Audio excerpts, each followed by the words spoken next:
हजरात, middle east Iran special report में आपको सबसे बड़ी खबर बताऊंगा। जो इजराइल को पसंद नहीं करते उनके लिए ये बहुत बड़ी खबर है, ये खुशखबरी है उनके लिए, हिम्मत वाली खबर है उनके लिए। बताना चाहूंगा, आइए पहले सोर्स बताता हूं, सबूत बताता हूं।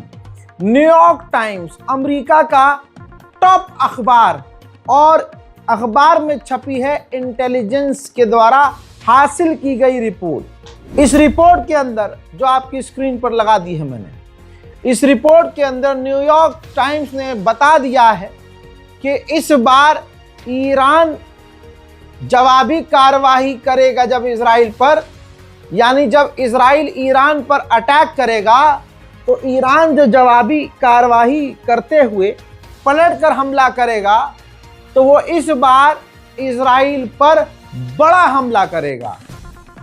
और इस बार उसके लिए कोई रेड लाइन नहीं है, उसके अंदर कोई हेजिटेशन नहीं होगी। इसी अखबार ने यह भी क्लियर छाप दिया है कि ईरान के ऑफिशियल्स कह रहे हैं कि देश के हालात किनारे कीजिए, हमारे यहाँ मिसाइल प्रोडक्शन 24 घंटे चल रही है और 12 डेज वॉर में हमने 500 मिसाइल भी नहीं दागी थी, और इस बार हम पहले ही झटके में 2000 मिसाइल इजराइल पर डालेंगे। वहीं आइए अगली रिपोर्ट ये है कि जो सबसे मेन बात होती है कि सुप्रीम लीडर क्या चाहते हैं। सुप्रीम लीडर के मर्जी के बिना कुछ नहीं होता, लेकिन आपको बता दूं कि अमेरिका इजराइल के हलक में लैंडा फंस गया है। जब से ये रिपोर्ट आई है कि ईरान के सुप्रीम लीडर ने अब खुली छूट दे दी है, लिखित में साइन कर दिया और आदेश दे दिया है कि इजराइल के खिलाफ तैयार रहो, और इजराइल अगर इस बार हमला आगे से करता है तो आपके लिए कोई रेड लाइन नहीं है। यहां तक कि supreme leader of Iran Ayatollah Syed Ali खामनाई ने साफ कह दिया है कि अगर इस बार हमला किया जाएगा हम पर, तो ईरान की IRGC फौज को हमसे परमिशन, सुप्रीम लीडर से परमिशन लेने की जरूरत नहीं है, और आपके लिए कोई रेड लाइन नहीं है। जितना मारना है मारो, जितनी मिसाइलें दागनी है दागो, जो करना है करो, ईरान की फौज को खुली छूट है। इसके बाद ईरान की फौज IRGC में जबरदस्त जोश देखने को मिल रहा है, और अब ईरान इंतजार कर रहा है कि सामने से कोई गलती तो हो, नक्शा पूरा बिगाड़ दिया जाएगा। उधर मेरे दोस्तों, जहां अमेरिका ये कह रहा है कि ईरान तो हमसे बात करने के लिए बेचैन है, ईरान के विदेश मंत्री ने आकर डोनाल्ड ट्रंप के मुंह के अंदर थूक दिया है। उन्होंने ताज़ा बयान में, ये है इंटरव्यू, साफ उन्होंने कह दिया है कि ये वक्त ही नहीं है अमेरिका से बात करने का, क्योंकि अमेरिका की तरफ से कोई पॉजिटिव रिस्पॉन्स नहीं है, न उसका पॉजिटिव एटीट्यूड है, और हम अमेरिका के आगे झुककर या अमेरिका के आगे दबकर बात नहीं करेंगे। ईरान का जलवा समझने के लिए दिल में जिगर और दीन से मोहब्बत होनी चाहिए। आप सोचिए, अल्लाह की मदद के बिना क्या ईरान अभी तक टिक पाता? कोई ना कोई बात है, कुछ तो ईरान में बात है जिसकी वजह से अल्लाह की नजर करम उस पर है। मोहतरम हज़रात, जहां इस वक्त पूरी दुनिया में सबसे ज्यादा पाबंदी UN ने लगाई है, अमेरिका ने लगाई है, वो पहले नंबर पर ईरान है। बताना चाहूंगा, यूरोपीय यूनियन, नेटो, अमेरिका और इसके अलावा दुनिया की तमाम बड़ी तंजीमों ने अमेरिका को खुश करने के लिए अमेरिका के आदेश पर ईरान पर बैन लगा दिया, जिसकी वजह से गुलाबी सुअर यानी डोनाल्ड ट्रंप को लग रहा था कि ईरान घुटने पर आएगा। आपको रिपोर्ट दिखा दूं, ये पढ़ लीजिए रिपोर्ट। दोस्तों, इतिहास में सबसे बड़ी पाबंदी लगने के बावजूद भी ईरान ने इतिहास में सबसे ज़्यादा तेल एक्सपोर्ट करना शुरू कर दिया है। जी हाँ, इतनी सेल बढ़ा दी है ईरान ने, और दुनिया के कई देशों ने ईरान से भारी मात्रा में तेल लिया भी है। कभी इतिहास में ईरान ने इस लेवल पर तेल नहीं बेचा है जितना ज़्यादा आज वो तमाम बैन लगने के बाद भी बेच रहा है। हजरत मोहतरम, यही तो मुसलमानों का बेवकूफ़ीपना है, जिस पर ऊपर वाले का नजर करम है उससे हमें नफरत है क्योंकि वो शिया है। और हमें मोहब्बत किससे है? जोलानी। हमें लगता है कि भाई वो तो सुन्नियों के लिए बेहतरीन है। जब वो लड़ रहा था, सीरिया के अंदर वो सरकार बनाने वाला था, तो उसकी फौज ने अहले सुन्नत इमाम का कत्ल, जी हाँ, सीरिया की राजधानी में ही किया था। वो खबर मैंने आपको दिखाई थी। कुर्सी का भूखा ना मुसलमान देखेगा, ना शिया सुन्नी देखेगा, ना देवबंदी, ना अलवी, ना मालिकी, शाफी, अंसारी, पठान, ये सब कुछ नहीं देखेगा। उसे सिर्फ कुर्सी दिखेगी। और मुसलमानों के साथ झटका वाला सीन कब हुआ? मुसलमान कह रहा था जोलानी आ गया, अब तो मजा आ जाएगा। जोलानी के आने के बाद सीरिया की जमीन परमानेंट तौर पर इजराइल के हाथ में चली गई और जोलानी ने ठप्पा लगा दिया कि हाँ ठीक है आप रख लो, लेकिन हमला करना बंद कर दो। लेकिन इजराइल माना नहीं, इजराइल आज भी हमले कर रहा है। फिर जोलानी ने कहा कि हम आपके लिए खतरा नहीं है, सीरिया की सरजमीन आपके खिलाफ इस्तेमाल नहीं की जाएगी, आपके लिए हम हमेशा सामने से तैयार रहेंगे और हम आप पर हमला नहीं करेंगे।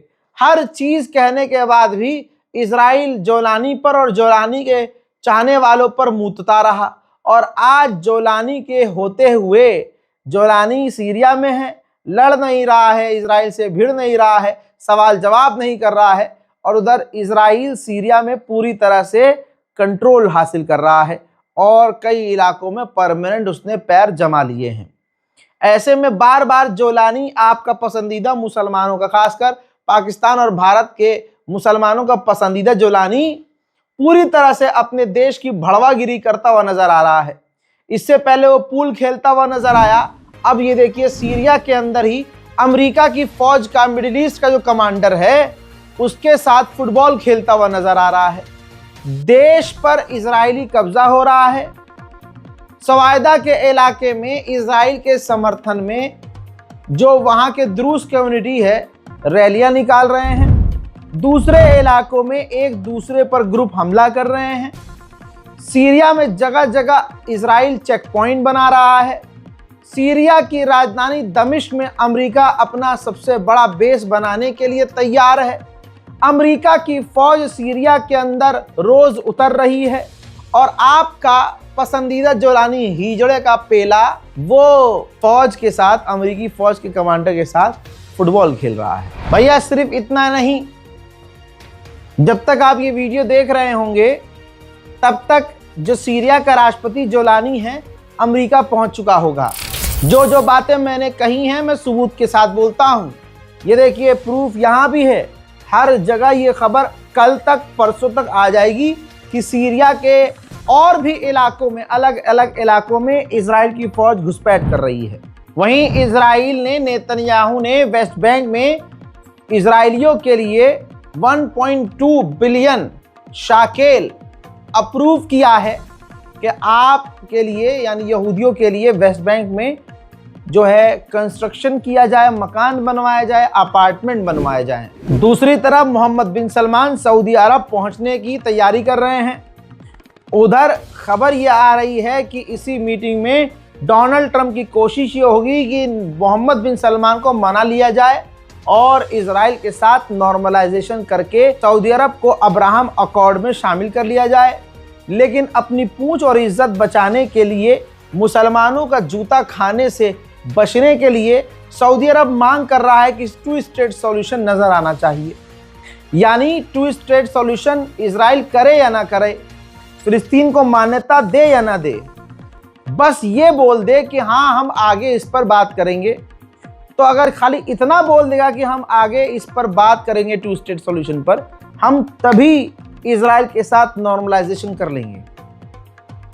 दिक्कत यह है कि इजराइल झूठे मुंह भी नहीं कह रहा है कि हम 2 स्टेट सॉल्यूशन पर सोचेंगे, जिसकी वजह से मोहम्मद बिन सलमान का जो पीछे कीड़ा है अंदर, वो फड़फड़ा रहा है कि कैसे भी इजराइल के साथ जो है नॉर्मलाइजेशन कर लो।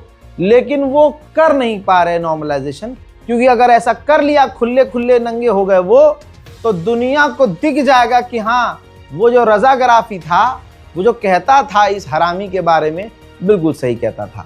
उधर इजरायली रिपोर्ट ही खुलासा कर रही हैं कि जब मोहम्मद बिन सलमान अमेरिका पहुंचेंगे तो अमेरिका ही इजराइल और सऊदी अरब की डायरेक्ट बातचीत करवाएगा। अब देखते जाइए आगे क्या क्या होता है।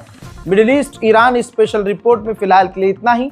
अपनी राय कमेंट में जरूर लिखिएगा ताकि आपके कमेंट में पढ़ूं, आपके भी दिल का हाल में समझ सकूं। चैनल को सब्सक्राइब आप भी कीजिए और दूसरे मुसलमानों से भी चैनल को सब्सक्राइब करवाइए, क्योंकि जो खबरें मैं देता हूं, मेरी टीम जिन तरह की खबरों पर काम करती है और इतनी डिटेल में आपको खबर निकाल के हम देते हैं, इस तरह से काम करना काफी मुश्किल होता है। यह तमाम मेहनत आपके लिए है। गुजारिश इसीलिए है आपसे हाथ जोड़कर कि चैनल को खुद तो सब्सक्राइब करिए ही करिए, दूसरों से भी करवाइए। जय हिंद।